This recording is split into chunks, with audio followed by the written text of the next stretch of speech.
महात्मा गांधी राष्ट्रीय ग्रामीण रोजगार हमी योजना अर्थात मनरेगा अंतर्गत मंजूर करण्यात आलेल्या सिंचन विहीर योजनेवरून वाई तालुक्यातील कुसगाव येथे गंभीर वाद निर्माण झाला आहे।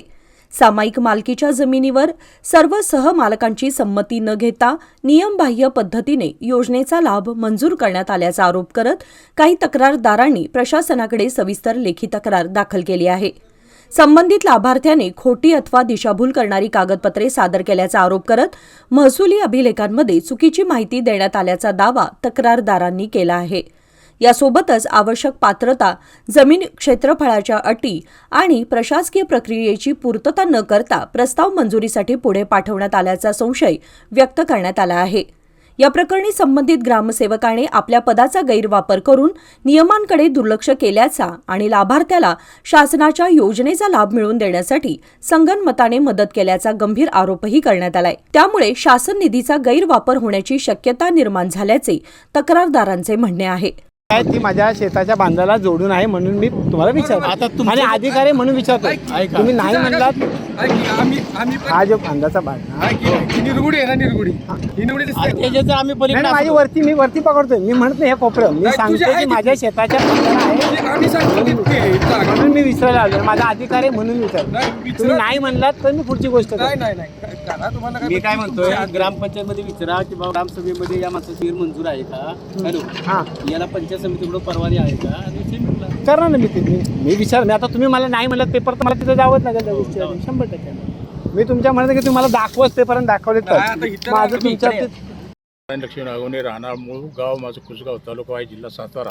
सध्याचा पत्ता कोपरखंडा, नवी मुंबई। मी माझी वडलो प्राचित 3 एकर क्षेत्र माझ्या गावात आहे असून मला असे कळले की माझ्या शेताच्या बाजूला विहीर खोदकाम चालू केले आहे असे ते कळले आहे। असता मी त्या संदर्भात अर्ज दिला होता। अर्ज करून झालेले काय ही सरकारी योजनातून करण्यासाठी माझ्या 3 एकर शेतीचा उल्लेख ही योजना घेत असायचं शक्य आहे, तरी कृपा करून त्याच्याकडे लक्ष द्यावे। वरिष्ठाकडून दखल घेऊन योग्य ती कारवाई करून मला न्याय द्यावा। बाय भानुदा जगताप, राहणार शेंदुर्गणे, तालुका वाई, जिल्हा सातारा। मी माझ्या वडिलांच्या शेतात 3 एकर जमिनीच्या संदर्भात विहीर खोदण्यात येते ते मला कळले। मी अर्ज दिला तर पुढं वरिष्ठांनी दखल घेतली नाही। मी अर्ज देऊन 3 महिने झालेले आहे, तरी देखील वरिष्ठ अधिकाऱ्यांनी त्या संदर्भात कुठलीही कारवाई केली गेली नाही। त्याला कुठलीही मंजुरी न मिळता त्यानं माझ्या शेताच्या बाजूला सदर काम चालू केले आहे।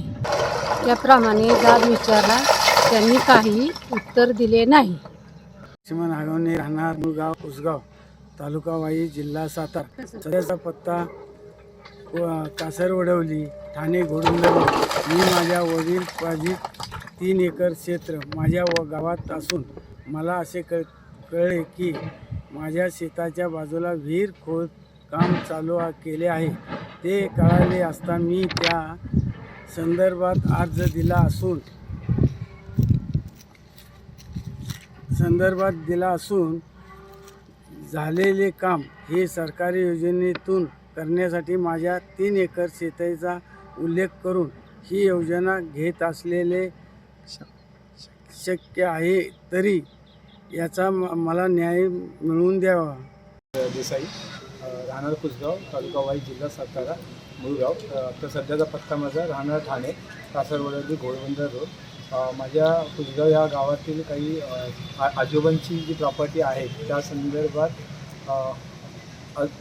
आजोबांच्या प्रॉपर्टीच्या संदर्भात मला काही शंकाला मिळाल्यानंतर मी त्याची चौकशी केली। तर माझ्या आजोबांच्या वडिलांच्या शेतजमिनीमध्ये इतर बाजू शेतकऱ्यांनी विहीर खोदण्यासाठी त्या संदर्भातले काही शासकीय धोरण लाभवण्यासाठी माझ्या शेतजमिनीचा वापर केला व त्या शेतजमिनीचा सातबाऱ्याच्या मार्फत माझी शेतजमीन लावून त्याच्यामध्ये सिंचन योजनेच्या मार्फत विहीर खोदण्यासाठी पुरेपूर उपयोग करून आम्हाला अंधार ठेवून किंवा आमचे कुठलेही सहमतीपत्र वडिलोपार्जित कुठल्याही बहिणींचे किंवा भावांचे वडिलोपार्जित कागदपत्र न घेता केलेली पूर्ण प्रोसेस जी आम्हाला अंधार ठेवली होती, तर त्या संदर्भात ही माहिती मिळतात मी वरिष्ठांकडे अर्ज देऊन गेल्या 3 महिन्यापासून फॉलोअप घेतो, पण या संदर्भात ते मला कुठलेही दाद मिळाले म्हणजे तहसीलदार कार्यालयामध्ये किंवा पंचायत समितीमध्ये ह्या सर्व गोष्टींची दखल घेतली गेली, पण माझ्या ह्या दखलीला कोणीही न्याय दिला नाही. त्यामुळे मी आता वरिष्ठांकडे रिक्वेस्ट करतो की या संदर्भात झालेला प्रकार हा उघड करावा आणि न्याय मिळावा यासाठी अर्ज देतो. या संपूर्ण प्रकरणाची सखोल चौकशी करून संबंधित सर्व कागदपत्रांची पडताळणी करावी. चौकशी पूर्ण होईपर्यंत सिंचन विहिरीचे काम स्थगित करावे आणि दोषी आढळणाऱ्यांवर कठोर कारवाई करावी अशी मागणी करण्यात आली आहे.